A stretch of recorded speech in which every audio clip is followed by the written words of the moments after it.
涡轮这个东西本身打一开始，它就是什么呢？就是穷人乐。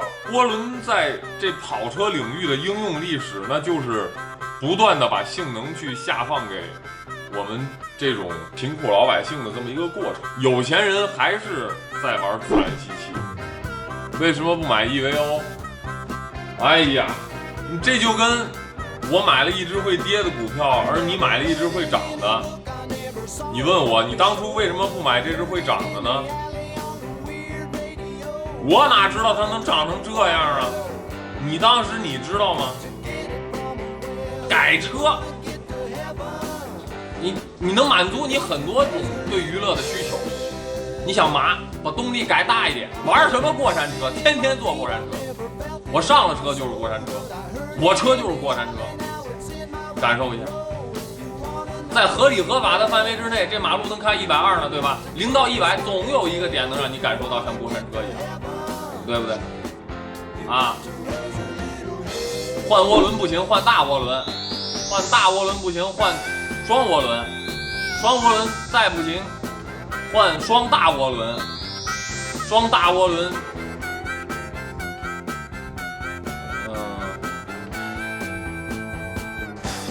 换个车吧就。我当时发微博了以后，还有保时捷大咖不服。保时捷大咖说：“我们这个并不是初级玩家呀，这个我第一个不同意啊，是因为我们玩的这个车呀，它这个门槛比较高，门槛比较高啊，所以说这个大家可能接触起来有一些困难呀，所以大家不知道，其实保时捷可以玩的东西也很多嘛。”我就呵呵了，这车。为什么说他是初级玩家？我来给你算一笔细账，换一套避震，来套欧林斯的；换一套轮毂，来套 BBS RID， 对吧？这最顶级了，镁铝锻造，轻量化，20寸轮毂，8公斤，非常可怕吧？再来一套天蝎排气，全段，钛合金。啊，换刹车啊，对，现在换到刹车，刷程序啊，刷。你说你还能改啥？花不了几个钱，这个入门级玩家都没什么好改的了，真的没什么好改的。正常车也就改这么多吧。哎，我跟你们说，改装。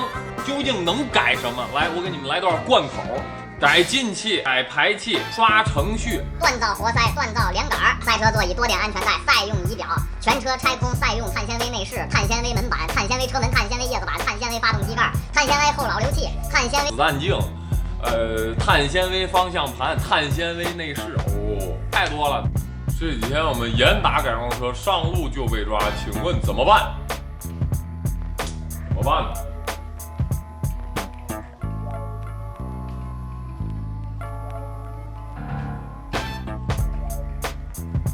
凉拌呗，那怎么办？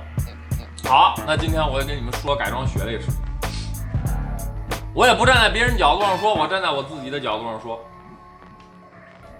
我人生中第一次接触到改装，是我开着我那辆小破捷达，我那捷达曾经上过工地，是家里面工地踢下来的一台车，车里巨脏。这是我人生中第一台车，我开着那捷达找到了我的一大哥，我这大哥是干什么的？我大哥骑摩托车的，骑摩托车，骑摩托车。大哥说会改车，我说那来吧，那咱实证我这改一个。他说我给你换一进气，叭给我拿出来一个长得像大蘑菇的东西，拿着这东西我当时眼睛都亮了，我说这是什么玩意儿？改完这个我车绝对爆屌，绝对超快。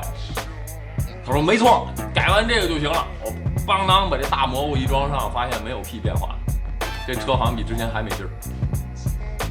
然后他就跟我说改完进气不行，你得改排气。我说好，您嘞，咱怎么改？咱买品牌的，对吧？当时我就一看这捷达改排气有什么品牌，我天，那品牌我看完了以后，我说这玩意儿看着太糟糕了，有没有好的呀？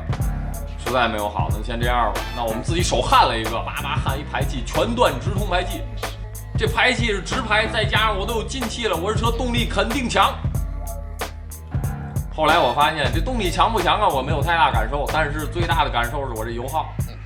干你娘！这从原来的100公里8个油，直接给我干到了100公里12油。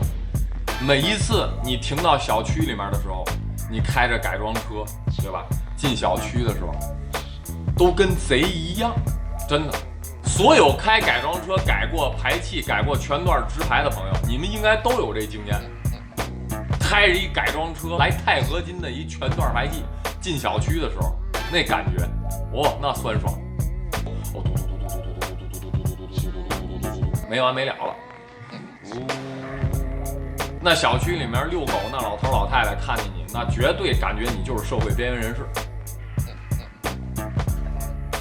不是跑车，非要改成跑车的样子。我第一次开着我车见我丈母娘的时候，我丈母娘说：“哎妈，你这车烧柴油的呀？”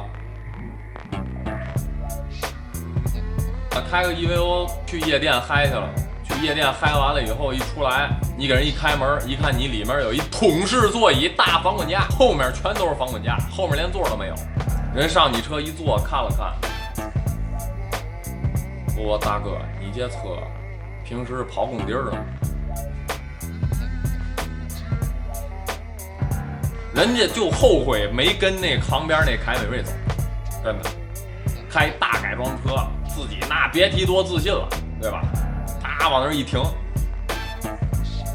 小女孩看着你都绕道走，你知道吧？社会边缘人士，而且在普世价值观里，玩改装车的大部分都和屌丝、宅男，对吧？技术宅、穷等等关键词挂钩。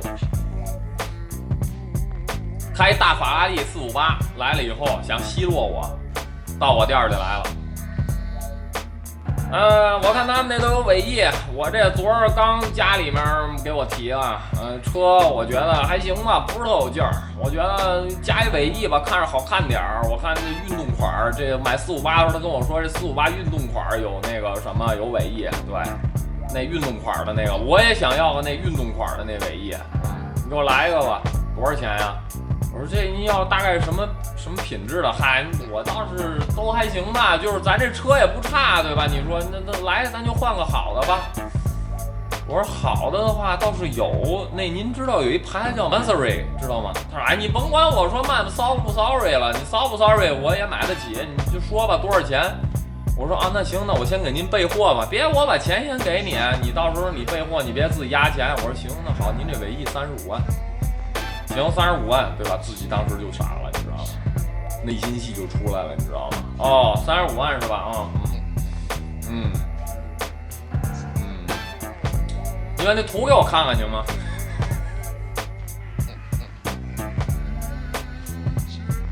这何必呢，对吧？何必呢？何必呢？对不对？何必？不要跟玩改装的人装逼，知道吗？不一定穷，或者说即便是穷，可是我们能更快的把钱花出去。